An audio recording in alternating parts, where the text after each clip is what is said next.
Welcome back to Life Uncensored, navigating adulthood one episode at a time. It is your girl, Amanda Lockhart Davis, host of Life Uncensored.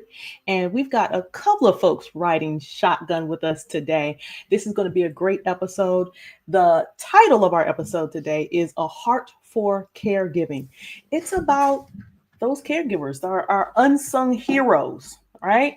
Caregivers of our elderly loved ones, our younger loved ones, the community, our neighbors, our friends, all of that. We're going to be having a really great conversation today. So make sure you're tuned in and turned up, all right? Go get yourself a snack, a glass of wine, a cup of coffee, whatever suits your fancy. Buckle up and let's get this show started. Today, we have two very special people to talk about the life of caregiving, right? From the personal side of it, as well as from the professional side of it.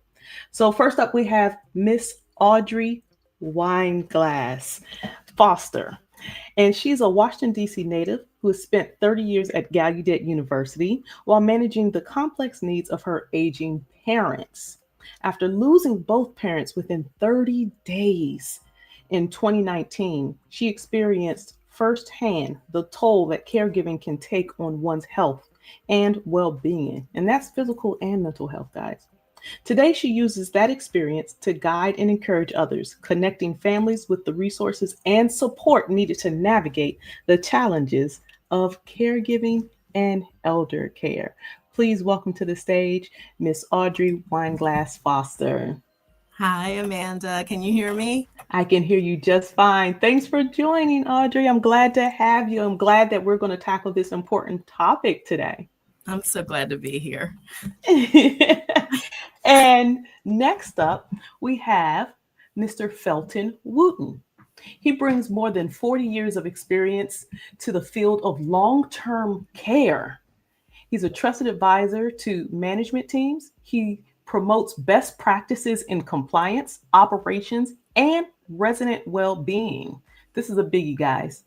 Widely respected for his expertise in dementia care, elder abuse prevention, and the evolving changes of elder care, Mr. Wooten is also an accomplished author and presenter dedicated to safeguarding vulnerable populations and raising the standards of care. So, you all help me welcome to the stage Mr. Felton Wooten.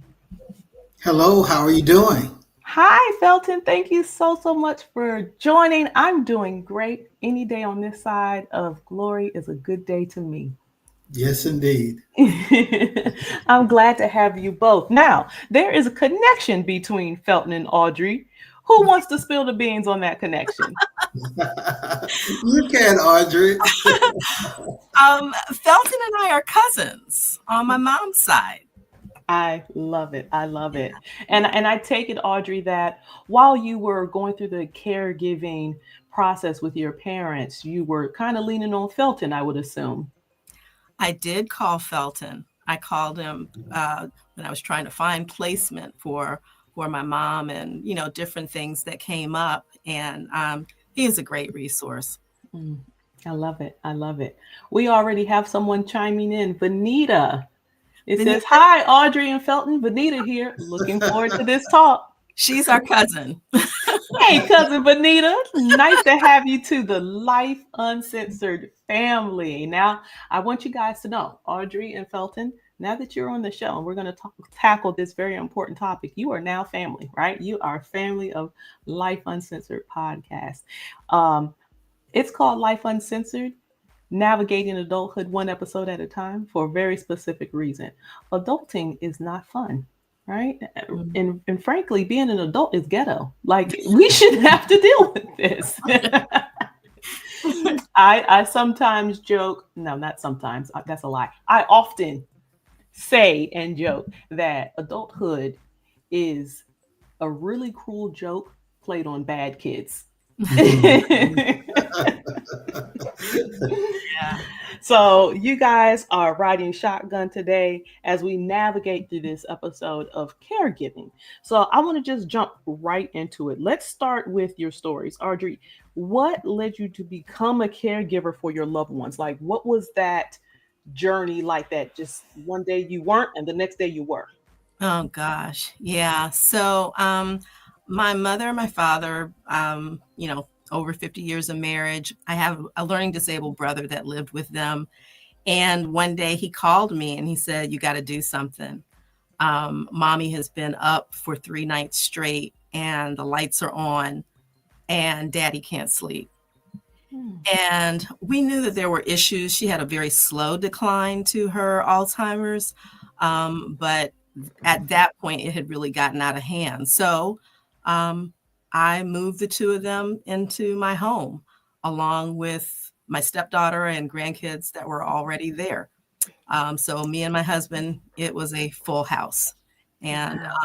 so I had been doing some caregiving before that because my father had gotten to the point where he couldn't handle his finances any longer. So, he was used to paying his bills online and things like that. And he called me up one day and just said, "I can't do it anymore. I don't know, everything is going on." He didn't have Alzheimer's, but he was just getting a little older, a little slower.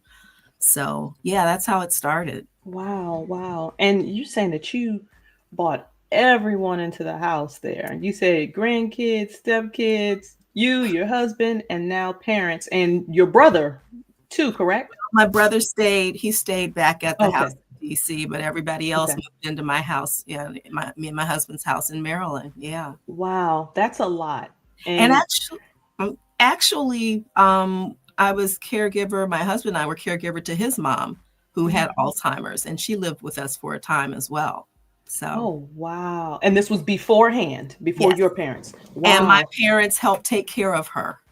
Oh my gosh. Yeah. Wow. Yeah. Wow. Yeah. Okay. Okay. So that's your background on why we're here today.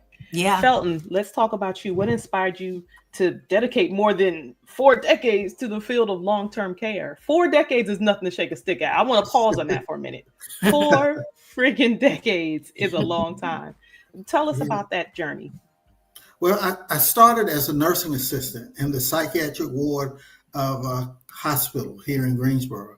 And at that time, they used a lot of shock therapy. And I would see people who would come in. I felt like they would go home, would be successful. And then I'd see others, I pretty much knew that they'd come back. But out of all of that, working with nurses and other physicians, often explanations were not given to the staff about why you needed to do something or how you needed to do something. You were just given orders. And as a result of some situations that occurred, I determined that I wanted to, and people, I don't use this term, but I told my parents I wanted to be the boss of a healthcare facility because I wanted to make sure people, patients were treated with respect and dignity. I wanted to make sure that when loved ones were put in an institution, that they were taken care of. And thirdly, truly take care of your staff. Explain why things need to be done. Even though you can't give a yes or no answer, later explain and help that person to become a better caregiver. So as a result, my career just continued. And then I saw families who would reach out to me. I saw employees who wanted to do better and not end up in a position for life, but they could move forward. So as a result, I wanted to impact the caregivers and I wanted to impact the families. Wow. It takes somebody with a lot of vision to make a decision like that because this isn't oh, you know what, I think I'll go into computers or, like I think I'll be an accountant. That's what you decided to do with your life's work is literally be the person that folks depended on to make sure that their loved ones were taken care of well, and using your words with dignity. I think that's going to be the word of the day: dignity. Mhm. Dignity. Mhm, mhm. I thank you for sharing that and how you got into it. um, Audrey, what do you feel like was the most rewarding part for you of caregiving, and then what was the hardest? The most rewarding thing was, oddly enough, having everybody under one roof. Mm, It was like, multi-generational house there for a little bit. And I felt like my husband and I were providing a place for my parents. It was our turn to take care of them. Mm-hmm. And so that was rewarding. And I was adulting,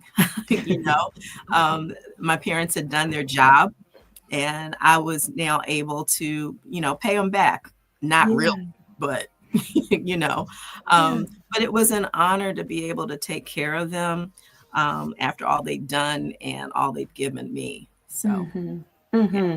I love that. And can I ask you, what were those conversations like in the home, in the confines of your bedroom or whatever that space is with you and your husband as you decided to do that? Not only for your parents, but for his mom previous to that. What were those conversations like? I feel like it's important for those listening and watching to understand that sometimes hard conversations have to happen to make things happen. yeah. That's a really good question. I have to give it up to my husband. He didn't bat an eye. He didn't have a problem. I hope that I supported him in the same way. It's your parent, you've got to honor your mother and father so that your days will be long.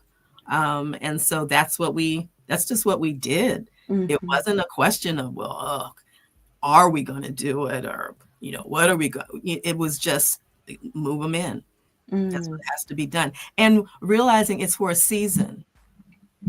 It's for a Sure, season, sure. and just really cherishing those last days, years, or whatever that you have with them. Mm-hmm. Mhm. Was there any, a little, a lot conversation regarding the financial structure? Did it change your financial structure in a great way? And a little, can you Oh, talk a little bit about that? Because when you talk about bringing in more people, you're talking about mouths to feed, you're talking about clothing, you're talking about heating and cooling, you're talking about all the stuff that comes with it. Can you talk yeah. about that a little?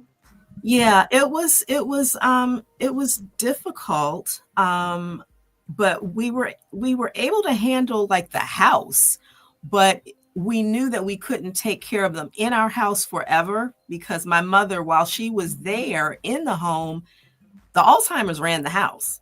So she would be up at 2 and 3 o'clock in the morning, and my father would be following her around in the house, trying to make sure she wasn't getting into something or whatever. So, we didn't really sleep really well. So the, Hmm. the finances in the house, that wasn't the issue, but we knew we needed to get a place for her. Hmm. And there was no planning as to, getting an assisted living place for her. The situation with my mother-in-law was she got really sick in the hospital, and they told us that we shouldn't take her home, and they put her in a bed wherever they could find. And it Hmm. was one of those huge, big facilities, 200, 300, 400 people living in it. And when I saw that situation happen, I was like, this can't be for my mom. And I knew my mom was headed in that direction. And so that's when Hmm. I found a much smaller facility. But that was like 2016, 2017, 2018, somewhere in there. And that the monthly cost for that was almost $5,000 a month. That Whew. was then.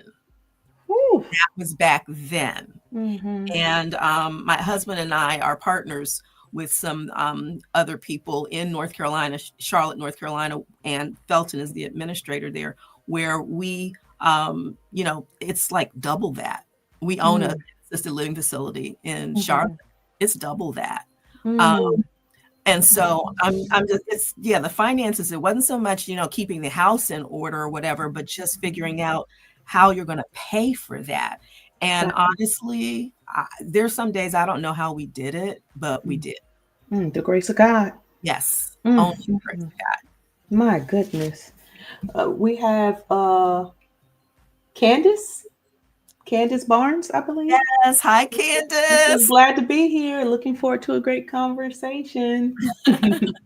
And we have someone, I don't know who it is. It's their YouTube handle. C85D88 says, hi, Audrey. Hey. So we've got people tuning in. I like to shout you all out as I can. Uh, Great. Felton, I'm kind of piggybacking off of what Audrey just shared. What is, or What do you wish that more families understood before, like that being the operative word here, stepping into the caregiving role? I think it's important for people to understand that it's inevitable that someone will become a caregiver or you will need care yourself. Mhm. And thinking about it that way, it's important to plan. Uh, Looking at your health, looking at how you want your life to look like. Um, that's important because it's going to happen to all of us.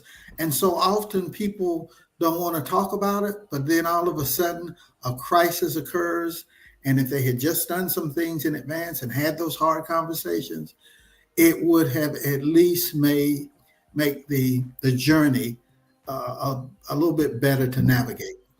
Mhm. Well, what do you think stops people from having the conversation? Out of sight, out of mind. Um, just one of those things where life be lifing, and that's not the topic right now, or like, what do you think it is? Well, uh, different cultures approach long-term care differently. Hmm. And I'll just say in the Black community, we want to close our eyes and think it's not going to happen. Mm. People are not going to get sick. Uh, if death is about to occur, they don't want to talk about it. Mm. So it's a subject not only for the Black community, but overall, human beings just don't want to talk about it. Hmm. But it's inevitable. Mm. Okay. Those hard conversations. And it's funny because I find myself using that phrase more and more lately, and it surrounds uh, a lot of topics: caregiving, Hmm. financial planning, just Hmm. so many things that are the hard conversations, but they're a must. They're a Right, must. right. Um, what are, and this question is for both of you, both or either of you, you both can chime in if you like. What are some of the practical steps that families should be taking early, like whether it's the financial planning or the legal documents or the conversations about care preferences? What are some of those early conversations? For me, it's important that people really think about what they want their life to look at age 50, 60, 70, and 80. I mean, Mm, we look at when we started elementary school thinking about we want our kids to go to college, we want this and that. But as adults, we need to think about that. It's also important to have them documents to manage someone's affairs if they're not able to talk with each other, or if they're not able to communicate, such as a healthcare power of attorney, durable power of attorney, living will, and the five wishes. So mm, those are the things that come to my mind. mm. Okay. Pansy, I'm sorry. I just saw Pansy send a message saying, "Hey, great to see you, Audrey." And it um, was Sonia who had chimed in earlier, who I didn't give Sonia, your yeah. name, so it's Sonia. Hey, So, Sonia. do you have anything you want to add to that, Audrey? Yeah, it's so important, like Felton is saying, to have these hard conversations. Unfortunately, like many families, we didn't have those hard conversations. And this is a thing that happened. My father had been relatively healthy, um, Mm, and he was walking and talking. He was slower, no Alzheimer's, but one day he had a stroke. mm. He could no longer talk. He could no longer write, and nobody knew where the will was, Oh where my the gosh. important paperwork was. He couldn't tell us. He was in the hospital. So I had trusted friends and some aunts of mine going through the house, looking for that important paperwork and looking for proof that my brother actually had a learning disability. These are things that people hadn't seen. They hadn't seen those IEPs, they call them, Yeah. individual education plans. They hadn't seen those since the last one he had was 16 years old. He's Mm, 52 now. Um, and so if you have those conversations, you can say, this is where this is. This is where all the important paperwork is. mhm, It's not fun, um, But I'm trying to help people look at it more as you have gifts, you have things, you have assets that you want to pass on. And so make plans for that, not thinking of it, oh, I don't want to think about dying or whatever, but you want to think about legacy. You want to think about how you could give to that next generation. And I know my father didn't intend to leave me with a whole bunch of problems and issues, but that's what happened. One of the things that I just recently learned was about wills and trusts. If you have a will, that's nice. But if you don't have a trust and you have assets and things like that, you're going to go through probate, which is what we had to go through because all we had was a will. We didn't have a trust. And so that was 2 or 3 years of me like sitting at my desk at a, high stress job. And I got to call places during the day. Right. Because they're not open on the weekends. No, they are not. And so, those are the type of things, if you can do anything to think about those people who are left behind. And you may be a caregiver now, but start planning now when you're healthy, when your brain is on point and firing and you can get stuff done or whatever. There are people who, are in their 70s, 80s, don't have wills, don't have trusts, and now they want to try to get it. And they're slower. They're not, and you may or may not have kids that are able to help you, with that process. Absolutely. So we as the caregivers should be working on this stuff now. Absolutely. I'm going to be a little self-centered for a moment and put my 2 cents in to add to it, because me and my sisters were caregiver to my mom before she passed away in 2018 of cancer, breast cancer. And, we were able to tag team a lot of things, doctor's appointments and all the stuff, right? We all would show up wherever there were surgeries.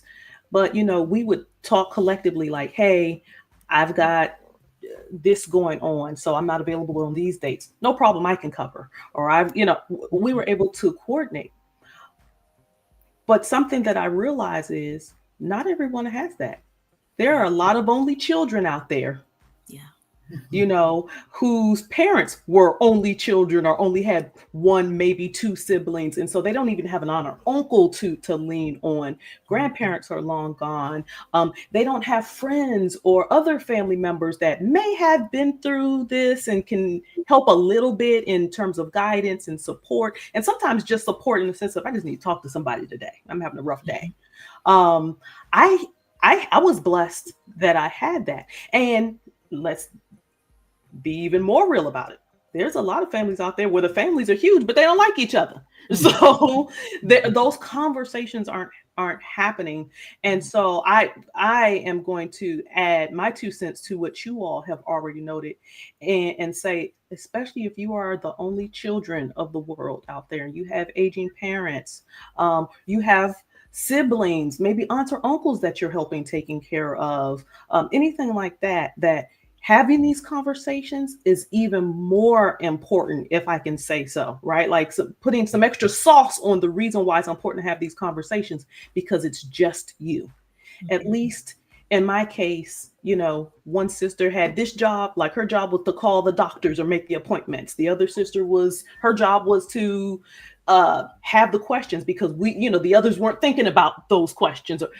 But we had each other. So I would say that that's another piece to, some practical steps in this is really think about what your family dynamic is, your friend dynamic, who can help if it's just you, right? Felton, I'm going to, Amanda, I'm going to chime in. It was probably 20 years ago that a lady was caring for a church member, and the church member was probably in her 80s. And the church member was in her 60s. And she told me, she said, Felton, this particular lady put together a good team of caregivers because they didn't have any children. But she said what she also did, she made sure that all the people who were going to help her were younger than her. Mm-hmm. Because she said if everybody's the same age and you fall, you're not going to have anybody that can help pick you up.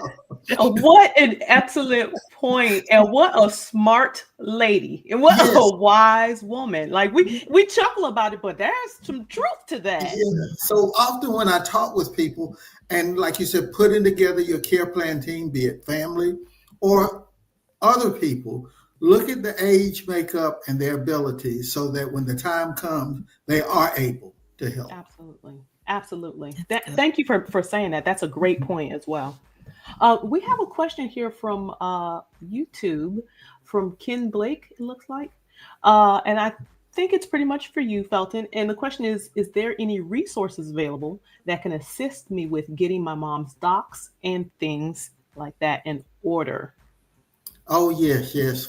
Fortunately, I've put together with a team of people uh, documents. I have an elder care planner that helps you put down all the important information that someone might need.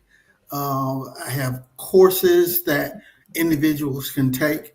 The whole packet of 8 to 12 modules or individual modules, such as if someone really wants to understand what dementia is about and how to care for dementia patients. So again, modules like that.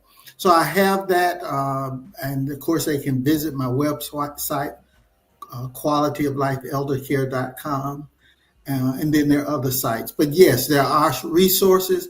And then with the consultation often with me, I can direct people to the particular resource that might help them, be it in any state that they live in.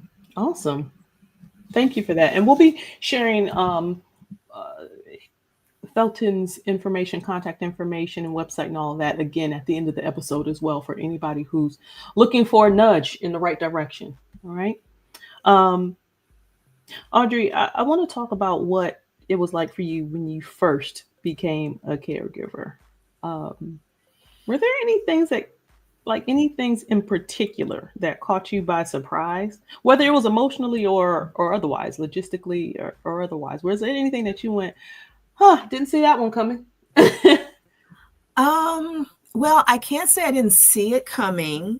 We did see it coming, but there was not a lot of conversation at all about what we were going to do about things. So I was overwhelmed, quickly overwhelmed.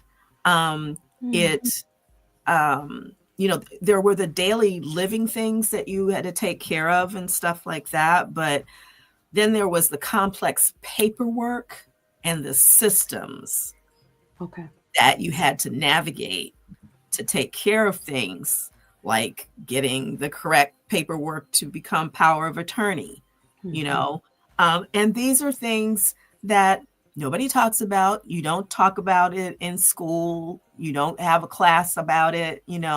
I remember being in junior high school, and you had like life skills class where you learned how to manage your checkbook and do different things like that. But nobody talks about this stuff. And the systems are cumbersome, and they are not, it's not an easy process. And so having to navigate that, I knew it was going to be difficult, but I didn't know just how difficult it was going to be. And again, I go back to having a, stressful job that required more than 40 hours a week, and things like that. So that was, the emotional part of it.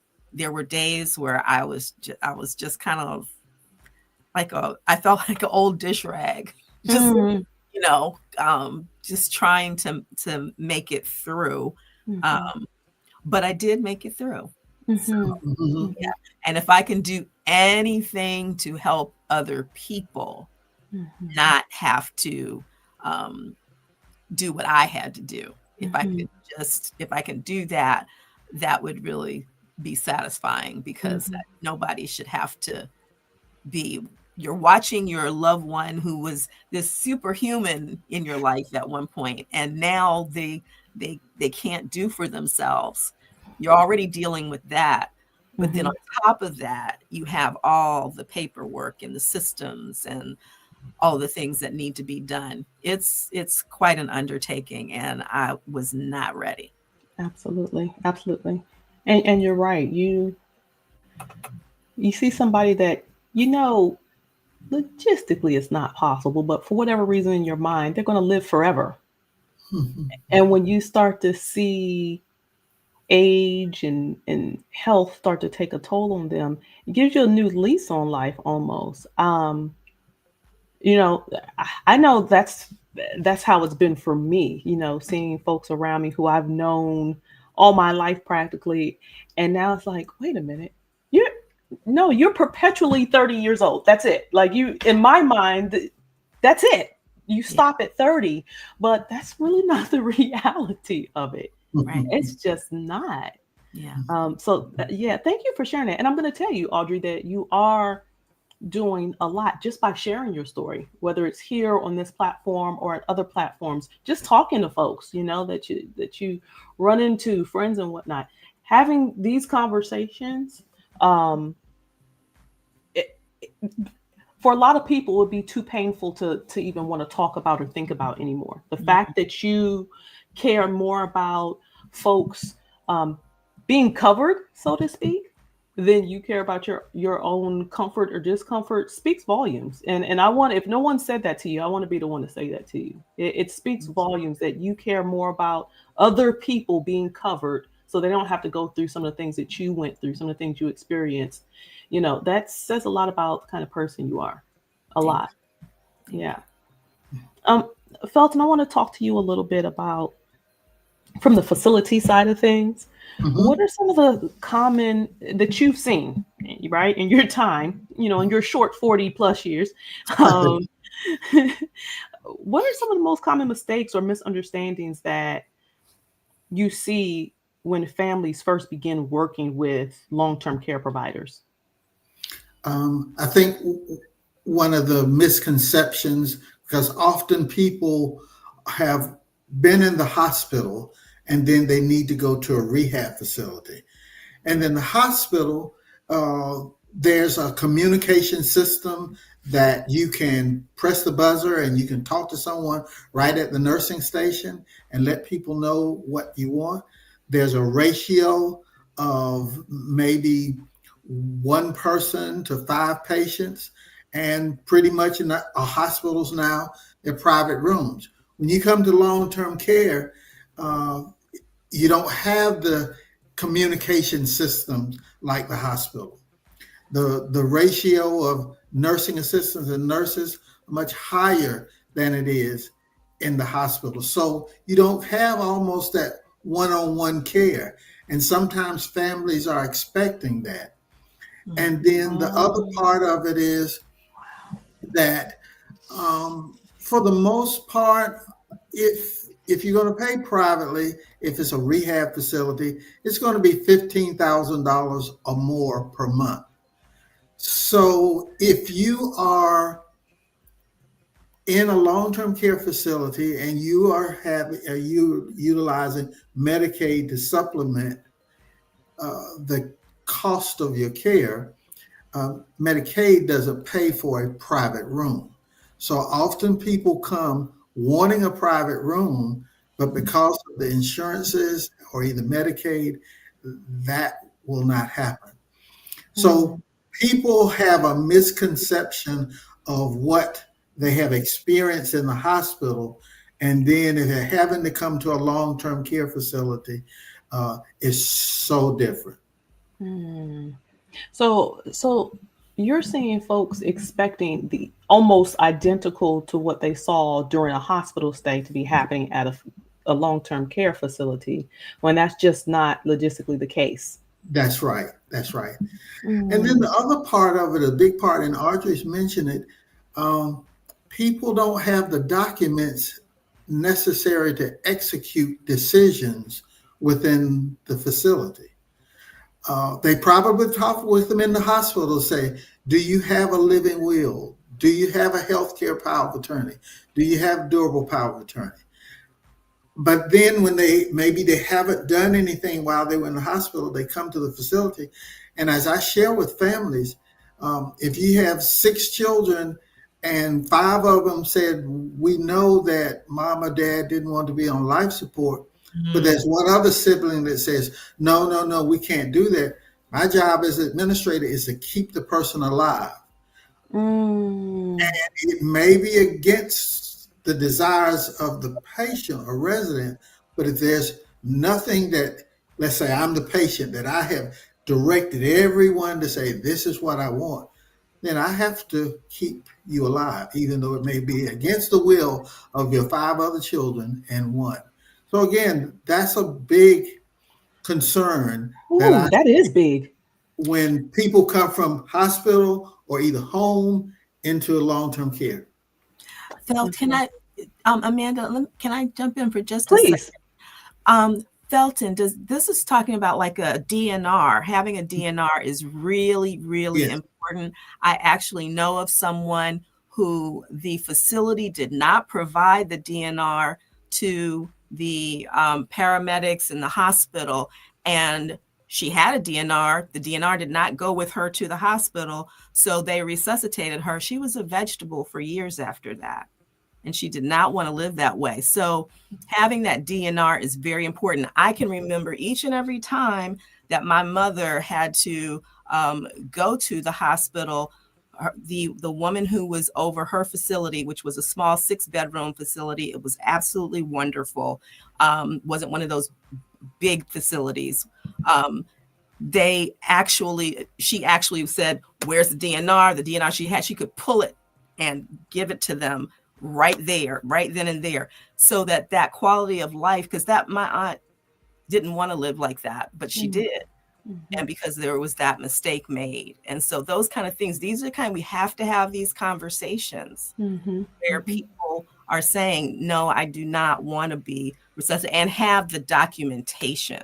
And very frankly, I think a lot of people focus on the aftermath, right? The passing, and not the before the passing. So a lot of people can stand around in the hospital and say, well, he didn't want to be buried. He wants to be cremated. He didn't like worms, so he don't want to be buried. Or he didn't want so-and-so to sing at the funeral. Or he want Pastor so-and-so to perform the funeral. But not as much conversation being had about what about before then? Like you said, using the DNR as the example, the power of attorney, all of those different things. That's so true, because a lot of times, people plan more for their vacation or a wedding than they do for their passing away. In their healthcare, like you said, what we're talking about now, your care. Yeah.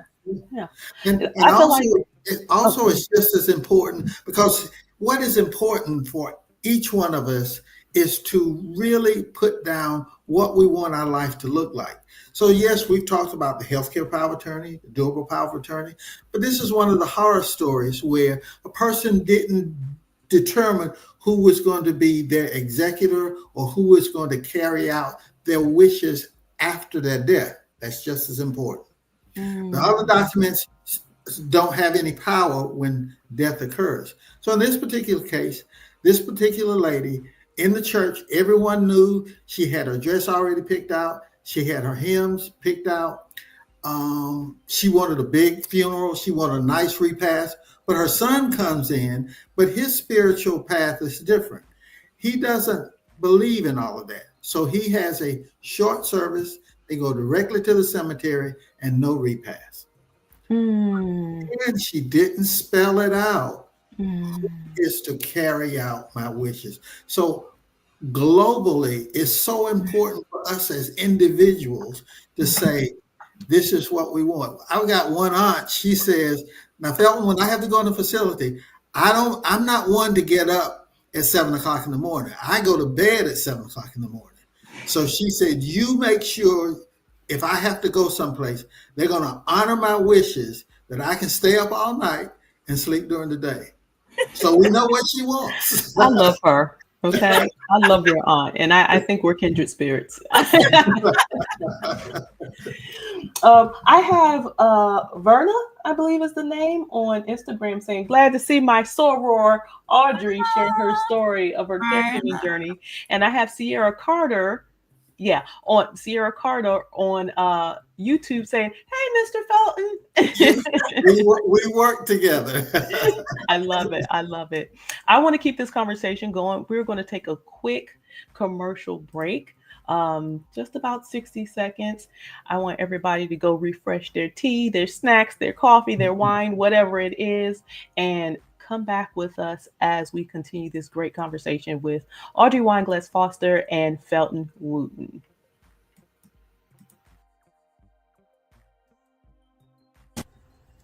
I'm Amanda Lockhart Davis, founder of Jax Consulting Services, bringing over 25 years of industry experience to our multifaceted consulting firm.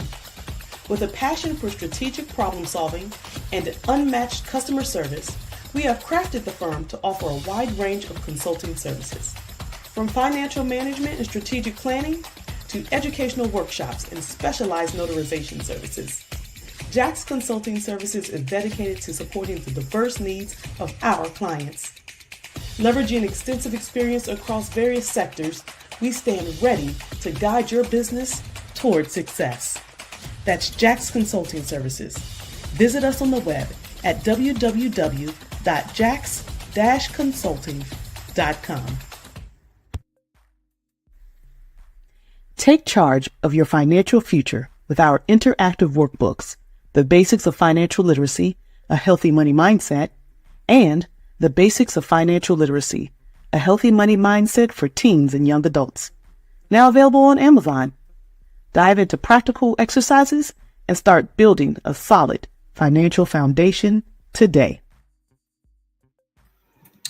All right, everyone, we are back with Miss Audrey Weinglass Foster and Mr. Felton Wooten. We are having a very, very important but also invigorating conversation about caregiving, what it looks like from the side of the caregiver, as well what it looks like from the business side of it, being the caregiving facility. And let me tell you, Mr. Felton has dropped some gems on us in terms of things to know and be aware of. And Audrey has shared quite a lot. And I'm telling you, Audrey, this is some great information that I'm getting from both you and Felton. I want to go into a little bit. You mentioned earlier about having to work that intense, high stress job while caregiving. And listen, we all can say, oh yeah, been there, done that in terms of just regular life, got a kid, a spouse to juggle, what have you, along with a high stress job. But to add to that, the caregiving of aging and ailing parents is something completely different. So I want to ask you, how did you manage the emotional toll of caregiving while trying to keep your own life intact? I wish I could say that I was really good at that and had all these answers and everything. The fact of the matter is it took a real toll on my health. My body felt like it was falling apart. My hair was falling out. And I often had my office door closed with tears in my eyes, trying to understand a process that I didn't know about. And I had a wonderful husband who was extremely supportive, didn't give me any, additional issues to be concerned about. He was there and supportive. And he was someone that I could depend on, and I could cry. There were mornings I would wake up in tears because I knew I had to go into work, and I knew I had to talk to, such and such lawyer or something. If I had it to do over again, the things that I would do differently, I would have taken better care of myself earlier in my youth. I would have exercised. I would have just taken care of myself better because of the stress that was going to be coming, having to deal with this. Mm. Um, so, you think you're young and you don't have any care in the world or whatever, but it's not going to always be that way. And if you can learn how to deal with your stress when there isn't that kind of stress, that's a good thing to do. So if Mm. I were, I would tell people to avoid the burnout, that you might have those burnout days, but it's not going to turn into a depression or an anxiety that you can't manage. And then, honestly, I had a faith life that just got really tested, but I have to say that my relationship with the Lord got more deep. All of the things that, you kind of ride your parents' coattails as far as, knowing the Lord. And I really had to go to him in prayer. And that's one of the things that really sustained me. How that piece of it, would you say that that was 100% of you climbing out of that? Um, or would you say it was that with a combination of other things, your spiritual life, along with, I don't know, friends, family, adding exercise to your, like, was there a combination of things happening for you? There needed to be a combination of things. It's a holistic approach. So yes, there's the spiritual part of it. For me, that spiritual part reaches into every part of my life. Mm-hmm. So, I could have disciplined my body to actually, eat better, but that didn't necessarily happen. And so I put on weight. And then when the menopause stuff kicked in, it was even harder to get that weight off. So, there's a lot of things that contribute to, the whole person, and being able to deal with the stress and everything. And my parents, I have to say, they bent over backwards to give me everything that I needed and all that kind of stuff. And I might have been a little bit spoiled. That's another thing. It's like they're the ones I would go to for stuff. And now, they couldn't help. They couldn't help me. Mm-hmm. And so I had to rely on what they had already poured into me. Wow. Wow. That's, whew.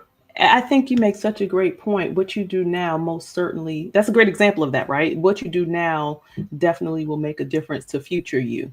Yes. Right? Like future, I hear people say all the time, if I do this now, future me is going to thank me. You know what I mean? And what you just described there sounds like that would have been Audrey of what, 2019, 2020, even 2025 would be thanking Audrey from all those years ago. Yeah. Absolutely. Okay. Felton, what advice do you have for caregivers who are dealing with, and I'm glad you used this word, Audrey, who are dealing with guilt and burnout or just compassion fatigue? I always like to say that if your cup is empty, you're not going to get anything out of that cup. So you got to be selfish. You have to, as Audrey said, you got to take the time to refill that cup, be it spiritually, emotionally, the right kinds of foods, exercises, surrounding yourself with people who can boost your spirits.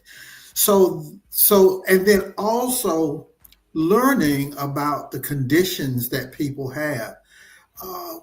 If someone has Alzheimer's, but you don't understand it, you will get so frustrated hearing someone repeat the same statement 50 times in the day. They're happy as well, but you're stressed to the max.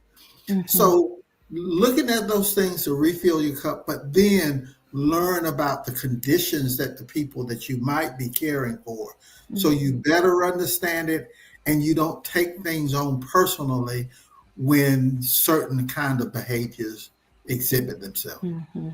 That's kind of like being prepared, right? The Yeah, preventative maintenance versus the up. I got to fix it now. right, right. Yeah. Yeah, Okay. I've had a couple of friends, and maybe Wow. they were in their 40s and 50s, and their parents were uh, beginning with the stages of dementia. And they'd get so frustrated. They'd say, I just get tired of him asking about the same Yeah. thing over and over and over. And I'd have to explain, they're in a space and time far different from where you are. Their So again, realities are very different now. yeah, yeah. So it's just a matter of educating and then keeping yourself physically and spiritually equipped so that you're not fatigued and not making the best kinds of decisions, or creating thoughts that create stress for you.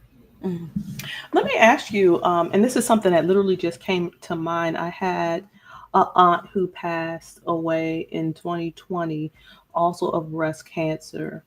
Um, and if I remember correctly, I hope I'm remembering this correctly.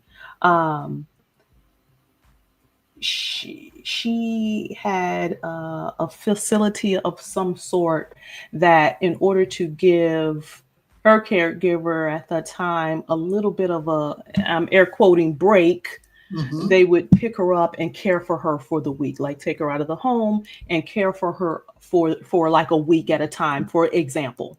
That's right. What would you say, Felton, to that sort of care? Would you give it a thumbs up, a thumbs down, a so-so? What are your thoughts on that? Thumbs up. And that's respite care. And so many people Thank don't you, even, thank you. I couldn't yeah, remember the term. right. So many people don't know about respite care. The good thing is Medicare and Medicaid will pay for respite care. Insurances will pay. It gives the caregiver a break. Let's say they just want to go on a vacation Mhm. for a week. Well, they can have someone come in the home, or institutions will have space available that they can take care of their loved one, and they can go with peace of mind. Oh, It that's is awesome. it is a little known benefit. So I'm glad you mentioned that. And it's called respite care. Yes. Hmm. And you said it is, like, yes, positive, green light, Yes. covered Yes. by insurances, Medicaid, and Medicare. Right. Uh-huh. Yeah. Okay. And Okay. so many people might go on vacation, and they may put two or three people in charge to take care of, and that's fine. But it's good when you have a structure and they know what the person likes. They integrate it in that person's daily activities. And often you'll find that the person is just having a wonderful time also while their family's gone away. Okay. Yeah. Okay. And that's Yeah, I was very curious to see what your take was on that. So I'm glad that I did bring it up. Yes. Yes. Amanda. Two things. One is I was part of a group of other people who were caregivers, and we met like once a month, and that helped so much because you felt like you weren't alone. Hmm. Second, sometimes the respite idea is a really good thing, because sometimes that could turn into the next place where you might place Mhm. that loved one. So they are now familiar, if they've had been, you've used the place for respite and they've been there over and over again, the transition to living there might be better. Okay. Mhm. So Makes that, because sense. my mother had a very difficult time transitioning. We didn't do any kind of respite care or anything like that, but we had a very difficult time um, with her starting to live in the facility, and it was more like a home. But and we couldn't see her, so they wouldn't let us see her for like 2, 3, maybe 4 weeks, so that she could get acclimated. And yeah, that was my feeling as well when the lady who ran the facility said, "Don't come back. We need to get her acclimated, and then Hmm. she'll have a better experience." And she was right. Hmm. She wasn't like, because she was trying to, if we came over, she was trying to leave with us. You know, and well, like the kid at daycare, right? Their first time in daycare, or their first time in preschool, and they see mommy at the glass window. They want to. Yes, I get it, but I'm gonna be straight up with you, and I know some of my family's watching. Couldn't have been us. We'd have been like, "Oh yeah, we're the checkout papers." Then I don't know if we would have been able to handle it though, with as much grace as you, Audrey. Well, I don't know how gracious I was, but we dealt with it. I'm just saying. I don't know if we would have been able to. 4 weeks. I don't know if it was 4 weeks, but it was a while. Yeah, it was a while. Listen, we have a long-standing joke. It's a true thing, but it's still very funny to us. You know, my mother used to call us in twos. She would call us and talk about whatever, blah, blah, blah, blah, blah. And she'd say, all right, baby, well, I'll talk to you later. She'd hang up. But we'd keep holding the phone in our hand because she was calling right back. And she would call right back within about 10 seconds. Oh, yeah. Did I tell you such and such? Or I remember such and such. Or I forgot to tell you such. Okay, mama. All right. Yeah. Okay. All right. Bye-bye. And, you know, and that would be the end of the conversation. But she used to call us in twos. So I couldn't imagine being away from the woman for that many weeks. No contact or not going to see her or anything like that. The woman who calls us in twos. Because, you know, I'm just saying. I'm not calling anybody out in my family, but I'm calling us all out.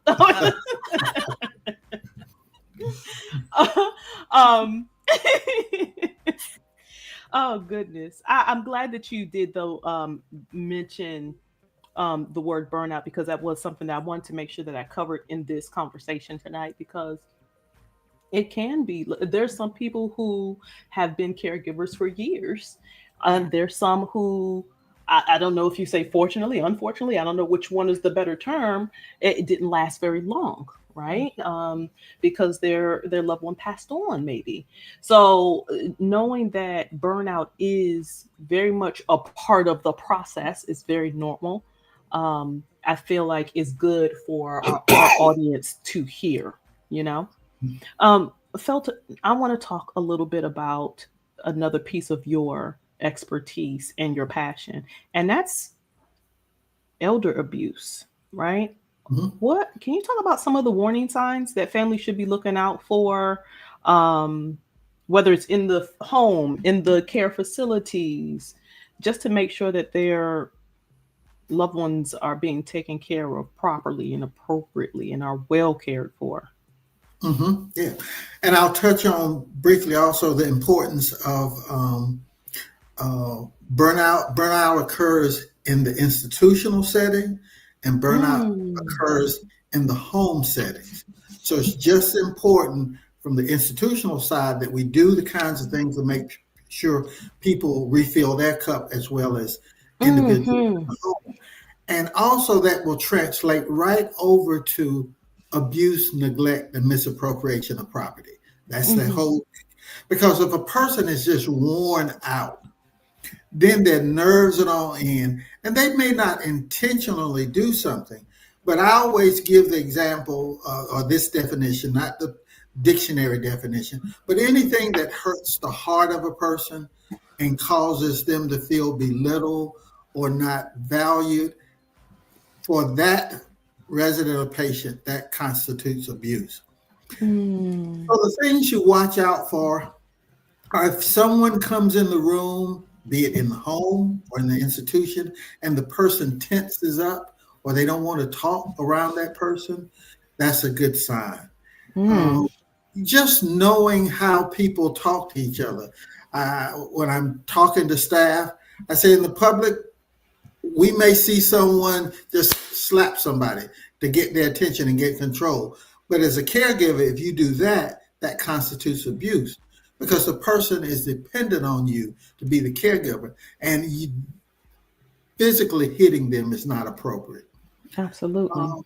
And then the whole area of financial abuse. And often people think more abuse occurs in institutions, but more abuse occurs in the home. And I'm beginning to see more and more in the past 5 to 10 years where people are utilizing the Social Security check or pension checks of their parents to keep their lifestyle going and perhaps even keep them in the home when they need more care, but they need that check. So again, if you feel like something's not right, act on it, because I've seen many horror stories and experienced heartache from families um, Mm. because they didn't act on it and they just ignored it. Mm. What do you think that's about? Why are they, or why have they ignored, or why haven't they acted? What do you think that's about? Just hoping for Yeah. the best, saying no, I'm being overly protective. Like what? Well, yeah, sometimes it's the whole philosophy, I don't want to get involved. Oof. Yeah. Mm. Or they don't want to believe that that family member is doing what's happening, and they said, Mm. "Oh no, no, no," and then they just brush it aside. Mm-hmm. But also in the institution, you got to be mindful of what you see, what you smell, what you the senses when you go in. If you see something not right, even in an institution, it's important to inquire and then follow through and get answers that you feel um, are legitimate. So the reason is, if you see something, just don't ignore it, and don't take the position that I just don't want to get involved. Mm-hmm. Mm-hmm. I agree with that, and thank you for sharing that because, like you said, the abuse is mental, physical, emotional, Yeah, financial, and yeah. we hear about that more often than I'd like to say, Hmm. especially from the financial side. I know years upon years ago, I don't know how prevalent it is today, but anybody can just run out and get a life insurance policy on Joe Blow who was ailing and Hmm. cash it Hmm. in, right? Right. I don't think it's as easy at today as it once was in the past, but that's another example of just that. Or like you said, not giving them the best care possible by sending them to a qualified facility because they want to keep that check rolling into the Hmm. home for their own use. Stories upon stories, I'm sure, that you've seen and heard in your profession, and it's just very sad to It think of is. that. I I, I want to know about it. Kind of weaves into my next question for Audrey, which is, you know, you brought in parents who were aging and ailing into your home. We talked a little bit about what those conversations looked like and things like that. But how did the dynamic in your household change? I know you mentioned earlier things like your mother's schedule, like her sleep schedule and having lights on and wandering around the home. But you also had kids in the house too, right? Mhm. Like, how did the dynamic change for you being a caregiver for both your mother-in-law and then your parents? Um, well, for my mother-in-law, I I got to know her pretty intimately, because I took care of her a lot, especially as far as her um, bathing and things like that. Sure.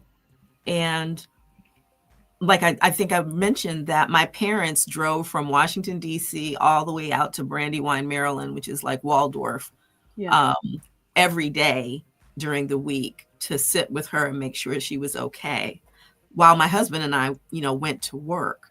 Um, and so it was, we had been used to living on our own with nobody else in the house but the two of us.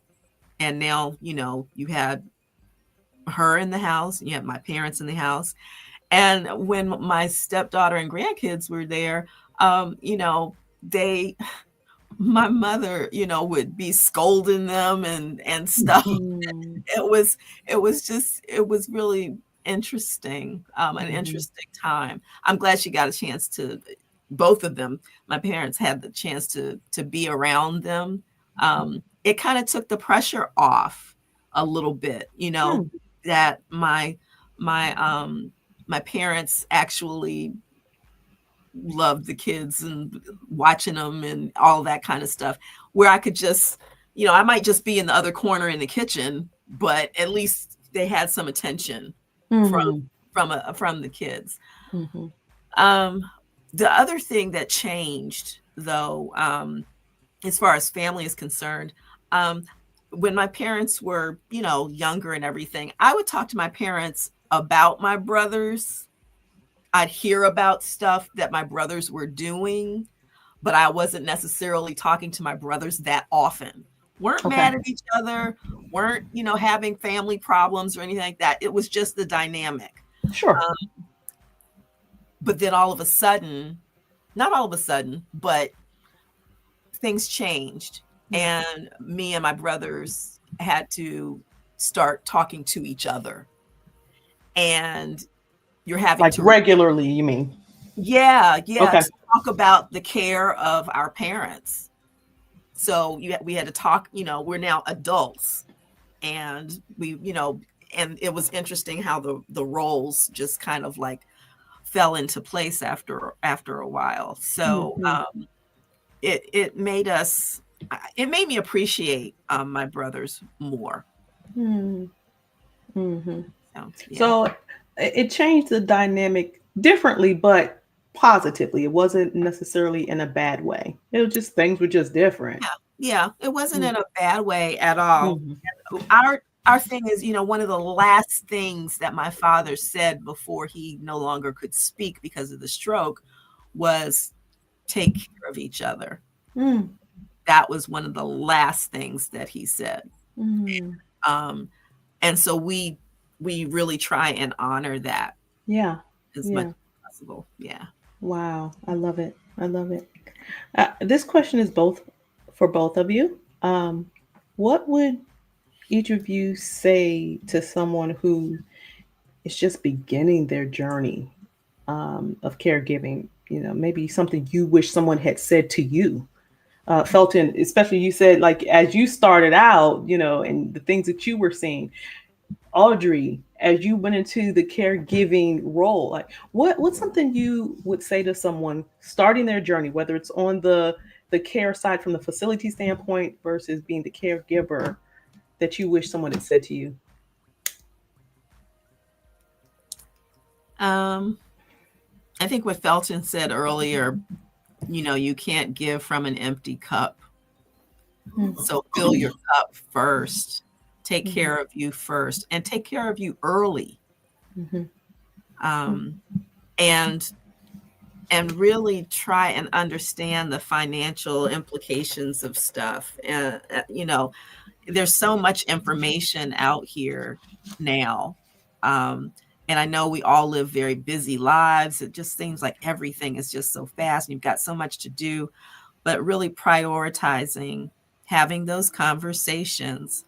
Yeah. So that's basically what I would say. And that whole thing about, elder care planning and the wills and the trusts, and that make your desires known and documented. Mm-hmm. Mm-hmm. Okay. What about you, Felton? I would share with people, as Audrey said, those documents and taking care of yourself is important, but also as the caregiver, either in the professional setting or in the home setting, know what is your gift and your role, Hmm. and don't put yourself in the space or the job that doesn't fit with you. So again, like administrate in an institution, I'm talking to healthcare providers. I said, healthcare givers, you have to decide on the path that you want to take. Do you want to be a hands-on person, or do you want to be more administrative? Mm. Do you want to be more of a counselor? Do you want to be more on the financial end? But then in the home setting, if you're the caregiver, are you the one who is good at organizing and documenting the finances and keeping the paperwork together? Are you the one that likes the hands-on care, giving the baths and things like that? So just define what your role is, what your strength is, and don't step out of your lane. Mm, I Mhm. like that. I like that a lot. And you actually bring back the point that I was mentioning earlier about, like, I had my sisters and we would tag team a lot, and you know, I joke, that I was the muscle. I get on the phone and tell somebody off if I had to. I take stuff all the way up to, the Pope if I needed to. Like, oh, we're gonna take this up the chain and get things done. And my other sister was the voice of reason. And so everybody has, like you said, their gift, their strength. Yeah. So thank you for mentioning that. I think that's a great thing to know. If you're first going on into this venture, like you said, professionally or at home. That's really good. I've Mhm. had such a great time talking to you both about this subject. I feel like we've covered so much, and I feel like you've given some really great um, advice, tips, information, educating this audience. And I hate to see it end, but all good things do come to an end eventually, right? um, Before we go, Felton, where can our listeners learn more about your work in elder care and the resources that you share? You can go to my website, and it's one word, qualityoflifeeldercare.com. And we named it that because it's important for you to decide what the quality of your life is going to be like. Mhm. So I help caregivers. I help people who want to become owners of a business of caregiving, and just give you that consultation if you need it. Awesome. That's quality of life eldercare.com. All one word. For those who are listening and not watching, it's scrolling at the bottom of the screen. Quality of life eldercare.com. Awesome. Thank you for that, Felton. Audrey, if anyone wants to pick your brain a little bit, connect with you, talk about caregiving. I know you mentioned a group earlier that you were a part of. Where you shared experiences and things like that. What's the best way that they can reach you? They can go to thecaregiverlink.com, thecaregiverlink.com. And on there is a survey. If we could, I would really love it if people would go and answer the questions in the survey. Let us know what kind of issues you're dealing with. Felton and I are going to be collaborating on some things, and we really want to know what the challenges are that you're having, and also the resources that you found helpful. And in the future, we have some things planned. But if you can go to thecaregiverlink.com, my website is in process. So there's some other things on there that'll be coming up. But that survey there, if you can go there and give us your information, we'll keep you abreast of the things that are going to be coming up in the future. Awesome. Again, for those who are listening and not watching, we have it scrolling at the bottom of the screen, and that is thecaregiverlink.com. All right. I would like to end this with you all the way I like to end all of our episodes with our guests, and ask you each to tell our audience either your greatest joy, or you can tell us your favorite quote and why it's your favorite quote.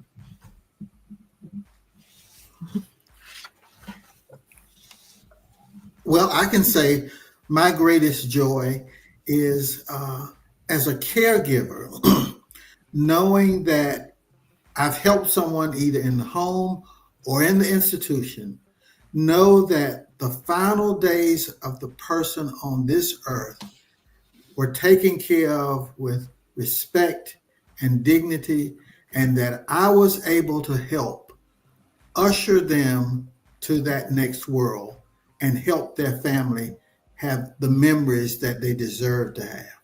That's Hmm. my greatest joy. Awesome. Awesome. What about you, Audrey? Favorite quote or your greatest joy? Um, I'll say my greatest joy, and it may sound kind of weird, but um, I'm so happy that I had the parents that I had. And in spite of the pain and everything, watching them pass, they both were in hospice in my home. Um, all of that has brought me to this point where I'm able to touch other people's lives through the experiences that I've had. So that's really my greatest joy. That feeds my soul. So, yeah. I love it. I love it. Well, I'm grateful for the parents that you had too, because you are awesome. You both are great. And I'm so glad to have been able to have this conversation with you, share this information with our audience. We've got a few folks chiming in saying, thanks for the information. This was very informative. This was a great discussion. I learned so much. We're getting a lot of different comments like that coming through. And I would definitely like to amplify that by saying, cheers to you both. You have really opened up to our audience and enlightened us. Some stuff we knew already, some stuff we didn't, some stuff, out of sight, out of mind. Like I said earlier, you don't even think about certain things. There's some stuff that you don't know. Like you said earlier, Felton, a lot of people don't know about respite care. As an option to kind of give the caregiver a break. So I just want to say cheers to you both for sharing your experiences and having a heart for caregiving. Thank you, Amanda. Yes, I'm thank so you. grateful that you all. I'm Gladys just chimed in. Say, Oh, hi, Gladys. and Vernita, thank you. She says, Amanda, you're a great host. Thank you so much. Thank you, thank you, thank you. Oh, Vanita, not Vernita, Vanita. Thank you so much. Thank you so much. Felton and Audrey, it has been an absolute pleasure having you. I'm going to ask you to sit tight as I close out our show for tonight. And I hope that you will be back again to talk with us here on Life Uncensored in the near future. Thank you guys so much. Thank Thank you. you. Whew, what a invigorating episode. Hard conversations, but things that need to be talked about, things that need to be heard, information that we all needed. I'm going to put this information again here. Quality of life eldercare.com is scrolling at the bottom of the screen right now to get a consultation with Felton if you do desire to do so. Thank you to all of our listeners and all of our watchers today. This was really, really great. And I'm glad to have been able to have shared this information and talked with you all about it. I also have now Audrey's site. Scrolling at the bottom, the caregiverlink.com for the survey that she talked about. In the meantime, thank you to all of our newcomers, our new family members who joined us today. We're so appreciative of you. Please make sure that you share, like, follow, subscribe. We are on Instagram, Facebook, YouTube, LinkedIn, Spotify, and our website as well. And that is now scrolling at the bottom. That's life-uncensored.com. That's life-uncensored.com. Join in on the conversations. If you have an idea for a topic that you'd like to hear about, please go to our website and drop us a note. Say, hey, I had an idea. I'd love to hear about this particular thing, this particular topic. And likewise, if you would like to be a guest on our show to talk about something very specific that's burning in your heart, again, go to our website, scroll down just about to the bottom, life-uncensored.com, and drop us a note. We'd love to hear from you. We'd love to talk to you. All right. I want to end our show tonight with my quote of the day, which I share at the end of every episode. And I think it is more than appropriate for what we talked about, a heart for caregiving. And that quote is from Tia Walker. Look her up. She's got a couple of great books out there that are specific to caregiving. The quote is, "To care for those who once cared for us is one of the highest honors." I believe that in my heart, and I hope you believe it in yours. Until we meet again, life-uncensored.com. I Can't wait to see you back. Our next our next couple of conversations, we'll be talking with Mr. Alex Davis regarding his entrepreneurship, his journey as a young entrepreneur. And after that, we'll be talking with Pansy Knuckles regarding estate planning, wills and trusts, something that Audrey mentioned earlier in our episode today. All right, everyone, until we meet again, stay hydrated, stay cool, and do something kind for someone. You never know. It might just change the world. Good night. Life Uncensored, navigating adulthood one episode at a time. We're available on Spotify, YouTube, Facebook, Instagram, and LinkedIn. You can also check us out on our website, life-uncensored.com. Come on over and see what you've been missing.